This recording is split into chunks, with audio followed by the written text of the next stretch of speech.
সকলকে জয় যিশু, praise the Lord. আমি পাস্টার মিঠু নাজরা ঈশ্বরের বাণী প্রচার করে থাকি। আজ আপনাদের সামনে ঈশ্বরের পবিত্র শাস্ত্রর লিখিত বচন কিছু আমি আপনাদের সামনে জানাতে চাই। যে আজ বহু মানুষের বাড়িতে তন্ত্রমন্ত্র থাকে, যেটাকে এই পৃথিবীতে বশ করা বলা হয়। যে এক ব্যক্তিকে বশ করে নিয়েছে তন্ত্রমন্ত্র, তাদের জীবনে রোগ বিমারি হচ্ছে, তাদের জীবনে জাদুটোনা আছে, আর তাদের জীবনে ক্ষয়ক্ষতি হচ্ছে, হতে পারে সমস্যা হচ্ছে। তার মানে আপনাদের বাড়িতে তন্ত্রমন্ত্র আছে, যে তন্ত্রমন্ত্র দ্বারায় বশীকরণ বলা হয়, তন্ত্রমন্ত্র বলা হয়। অর্থাৎ জাদুটোনা তন্ত্রমন্ত্র জন্য ঈশ্বর বচন লিখে রেখে দিয়েছে। সেই বচনকে যখন আপনি বলতে থাকবেন রেগুলার, আপনার মুখের বিশ্বাসে পবিত্র শাস্ত্র লিখিত বচন পাঠ করাতে, অঙ্গীকার করাতে আপনার জীবনে সমস্ত তন্ত্রমন্ত্র এই পৃথিবী ছেড়ে আপনার জীবন থেকে সরে যাবে। বাট আপনার জীবনে কখনো আর সেই তন্ত্রমন্ত্র ফিরে আসবে না, যদি ঈশ্বরের পবিত্র শাস্ত্রের প্রতি আজ আপনি বিশ্বাস করে সেই কথা বলতে থাকেন। আপনি কি ইন্টারেস্ট আছেন এই কথা শোনার জন্য? আপনি কি ইন্টারেস্ট আছেন আপনার জীবনে তন্ত্রমন্ত্র থেকে উদ্ধার পাওয়ার জন্য? প্রিয় খ্রিস্ট বিশ্বাসী, আজ পৃথিবীতে 90% লোকেরা খারাপ আর 10% লোকেরা ভালো। কিন্তু এই পৃথিবীতে সবচেয়ে বড় কাজ হচ্ছে যে মনুষ্যকে চেনা। যাহাকে আপনি বন্ধু বলবে, আজকে সাথী বানিয়েছেন, তিনি আজকে আপনার জীবনকে নষ্টই করে দিয়েছে। বেশিরভাগ এটা হয় প্রত্যেকের মানুষের ক্ষেত্রে।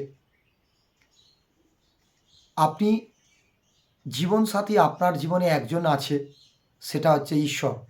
আর তাহার লিখিত বচনকে যদি আপনি তুলে ধরেন, সেই জীবনসাথী আপনাকে রক্ষা করবে, যিনি আপনাকে অন্ধকার থেকে আলোকময় করবে, আপনার অভাবের সময় আপনাকে উদ্ধার করবে, আপনার জীবনের রোগ বিমারি থেকে আপনাকে উদ্ধার করবে, আপনার জীবনে দুঃখর সময় আপনাকে উদ্ধার করবে। আমাদেরকে জানতে হবে যে পবিত্র শাস্ত্রে কোথায় লেখা আছে, আর পবিত্র শাস্ত্রে লিখিত বচন খোঁজার জন্য ঈশ্বরের দাস দাসীদের সাথে জুড়ে থাকা প্রয়োজন। যে সমস্ত সন্তানরা ঈশ্বরের প্রচার করে থাকে, তাহাদের সাথে আপনাদের জুড়ে থাকা প্রয়োজন আছে। হালেলুয়া। তাই আমি যদি পড়ি গণনা পুস্তকের পুরাতন নিয়ম, গণনা পুস্তকে 23 নম্বর অধ্যায় 23 পদ, ওখানে লেখা আছে যে জাকবের ঘরে কোনো তন্ত্রমন্ত্র ছিল না, ইসরায়েলের কোনোর মধ্যে জাদুটোনা ছিল না।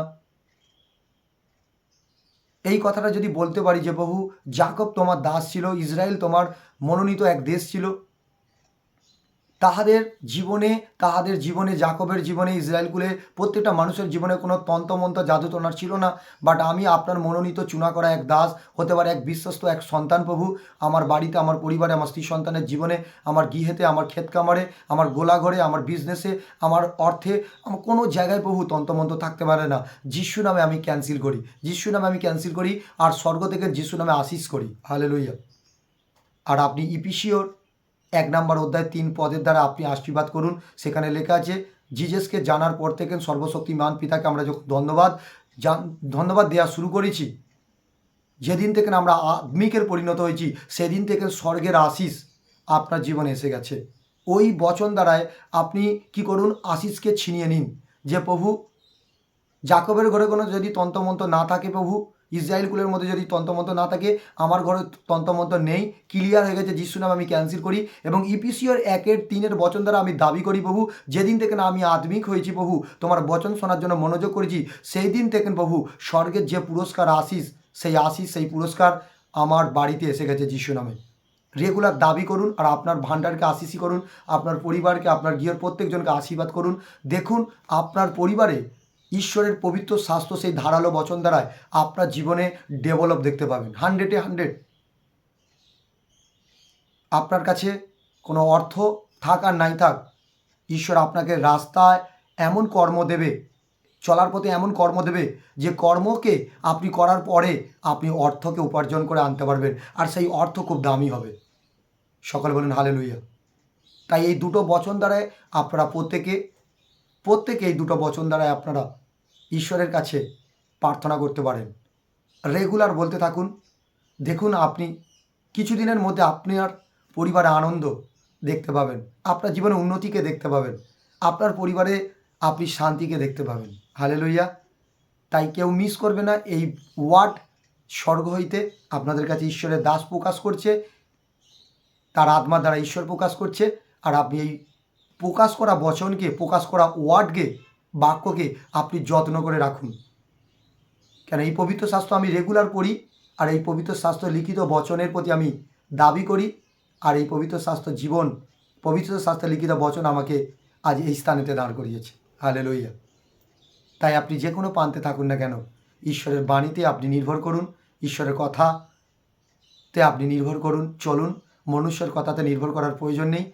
ঈশ্বর ছাড়া আমাদের কিছুই নেই। বাট ঈশ্বরের পথে যখন আমরা চলবো, তাহার পথে নির্ভর করব, তাহার কথা অনুসারে আমরা পালন করব, দেখবেন আপনার জীবনে আপনার মূল্যবান জিনিস ফিরে এসেছে। হালেলুইয়া। তাই আপনারা এই ভিডিওকে শেয়ার করুন, লাইক করুন, কমেন্ট করুন এবং এই বচন দ্বারা আপনারা পাঠ করুন। আপনার জীবনে যদি আশীর্বাদ এসে থাকে অবশ্যই কমেন্টে জানান, আপনার জীবনে আরও ডবল আশীর্বাদ আসবে। হালেলুইয়া। সকলকে জয় মসিহ কি, গড ব্লেস ইউ।